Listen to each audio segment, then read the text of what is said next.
మెల్లగా పాకుతున్న చల్లని కాఫీ. పూర్తి వివరాలకు చదవండి రేపటి సాక్షి దినపత్రిక. ఎంతమందికి అయినట్టు 20 లక్షల మందికి అయింది.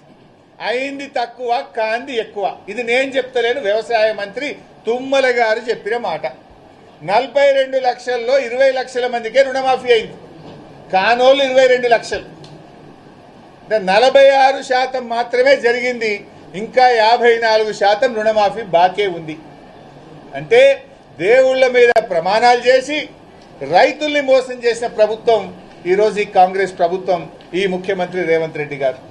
ఇది నేను చెప్తుంది కాదు కదా, నీ మంత్రులే చెప్తున్నారు.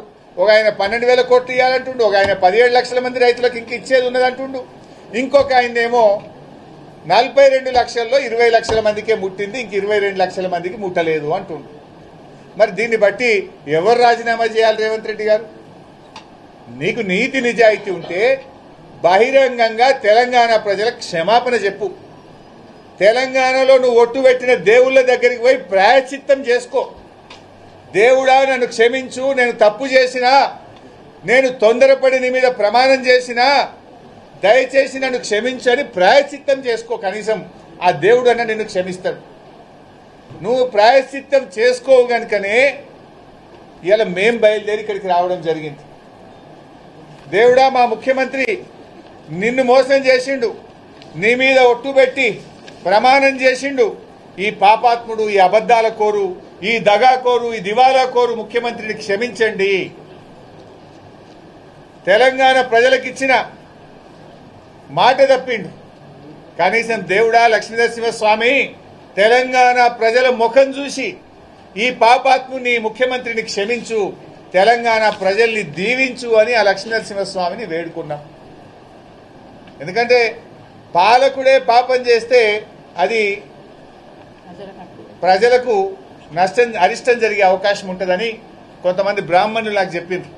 పాలకుడు పాపం చేస్తే రాష్ట్రానికి ప్రజలకు అరిష్టం చుట్టుకుంటారు సార్ అంటే, ఈ ప్రజలకు అరిష్టం కలగద్దు, ప్రజలకు నష్టం జరగద్దు, ఈ పాపం చేసిన ముఖ్యమంత్రిని క్షమించు, తెలంగాణ ప్రజల్ని కాపాడు లక్ష్మీనరసింహస్వామి అని ఆ దేవుణ్ణి వేడుకోవడం కోసం మేము ఇక్కడికి వచ్చాం. అదే సమయంలో ఆ దేవుణ్ణి కోరాం, దేవుడా ఈ ముఖ్యమంత్రి అందరినీ మోసం చేసిండు. వడ్లకు బోనస్ ఇస్తా అన్నాడు, 10% పండే సన్నాలకు బోనస్ అని మోసం చేసిండు. అన్ని రకాల పంటలకు బోనస్ వచ్చేదాకా, రైతులందరికీ రుణమాఫీ జరిగేదాకా, రైతు భరోసా కింద ప్రతి రైతుకు 7,500 వచ్చేదాకా పోరాడే శక్తిని మా బీఆర్ఎస్ పార్టీకి, మా నాయకులకు, మా కార్యకర్తలకు అందించని ఆ లక్ష్మీనరసింహస్వామిని మేము వేడుకున్నాం.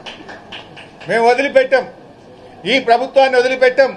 మా కృష్ణారావు అన్న రాంగా చెప్తున్నాడు, మా కుక్కట్పల్లి ఎమ్మెల్యే గారు, వాళ్ళ వార్డుల్లో పర్యటిస్తే మహిళలు అడుగుతున్నారట, ఇంకెప్పుడు ఇస్తాడు 2,500 ఈ ముఖ్యమంత్రి అని మహిళలు అడుగుతున్నారట. ఇంకెప్పుడు ఇస్తాడు 4,000 పెన్షన్ అని ఇలా వృద్ధులు, వితంతువులు వార్డుల్లో తిరుగుతుంటే అడుగుతున్నారన్న మా కుక్కట్పల్లిలో అని మా ఎమ్మెల్యే కృష్ణారావు గారు రాంగా చెప్తా ఉన్నాడు. నువ్వే చెప్పినావు కదా, 100 రోజుల్లో 6 గ్యారెంటీలు అమలు చేస్తామని బాండ్ పేపర్ల మీద రాసిచ్చి కాళ్ళేళ్లు పట్టుకున్న మీరు ఇవాళ 100 రోజులు అయిపోయి 300 రోజులకు దగ్గర వచ్చినా మీలో చలనం లేదు. మీదంతా మోసం, దగ ఇవాళ ప్రజలకు అర్థమైంది. అయితే మోసాలు చేసిన కాంగ్రెస్ నాయకుల్ని గతంలో చూసినాం, కానీ రేవంత్ రెడ్డి మాత్రం ఆ దేవుణ్ణి కూడా మోసం చేసిండప్ప. మోసం ప్రజల్ని చేసిన కాంగ్రెస్ నాయకులు చూసినాం, కానీ ఈయన ప్రజల్ని చేసిండు, చివరికి దేవుళ్ళను కూడా మోసం చేసిండప్ప. ఈ ఘనత రేవంత్ రెడ్డి చరిత్రలో నిలిచిపోతాడు. అందుకే నేను ఇప్పటికైనా కోరుతున్నాం, నువ్వు ప్రాయశ్చిత్తం చేసుకో. ఆ దేవుళ్ళ దగ్గరికి పోయి చేసిన పాపానికి నువ్వు ప్రాయశ్చిత్తం చేసుకుంటే కనీసం ఆ దేవుడు నిన్ను క్షమిస్తాడు. ఇప్పటికైనా తెలంగాణ ప్రజలకు క్షమాపణ చెప్పు.